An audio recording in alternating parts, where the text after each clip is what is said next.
দুই পরিবারের সম্মতিতে আজকে তুলির মেয়ের হলুদের অনুষ্ঠান হয়ে গেল ভালোবাসার টানে।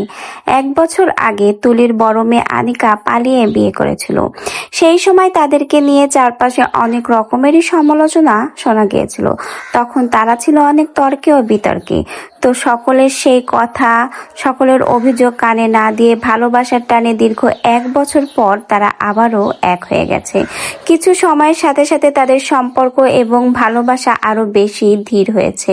ধীরে ধীরে দুই পরিবারের সম্মতিতে মেনে নেওয়া হয়েছে তাদের সেই সম্পর্ক।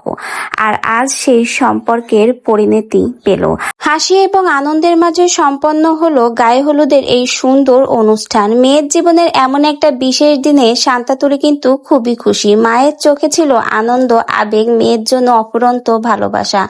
কারণ শেষ পর্যন্ত মেয়ের সুখটাই তার কাছে সবচেয়ে বড় ছিল। মাশাআল্লাহ, বরকনের জন্য সকলের তরফ থেকে দোয়া রইল এবং একসাথে দুজনকে বেশ ভালো মানিয়েছে। সুন্দর জীবনের জন্য শুভকামনা রইল।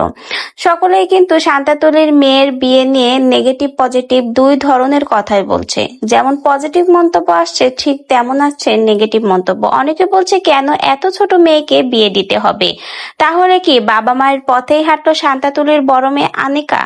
কারণ শান্তাতুলিরাও কিন্তু অল্প বয়সে এভাবে বিয়ে করেছিল, ঠিক তারই পথ নিয়েছে তার বড় মেয়ে। আবার অনেকেই বলছে মেয়ে তো আগে থেকেই পেকে গেছে, মেয়ে অনেক বেশি শিয়ানা। একে যতটা ভোলা ভালা দেখায়, শান্তাতুলির এই বড় মেয়ে আনিকা অতটা কিন্তু ভোলা ভালা না।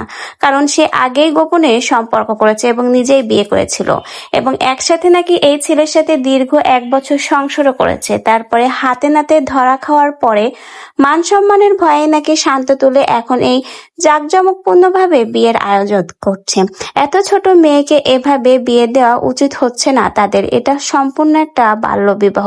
অনেকেই বলছে মান সম্মান খোয়ানোর ভয়েই নাকি এভাবে বিয়ে দিচ্ছে। এমনকি নিজেরাই কিন্তু আংটি বদল অনুষ্ঠান সেরে ফেলেছে। ঘরোয়া ভাবে কিন্তু হলুদের অনুষ্ঠানও হয়ে গেছে। শুধুমাত্র বিয়ের অনুষ্ঠানটি জাঁকজমকপূর্ণ ভাবে করবে, যাতে পরবর্তীতে মেয়ের চরিত্রে আর কালিমা না লেপে। কারণ মেয়ে যে অঘটন ঘটিয়েছে সেটা ধামাচাপা দিতেই নাকি এই বড়সড় করে বিয়ের আয়োজন করছে শান্তাতুলি।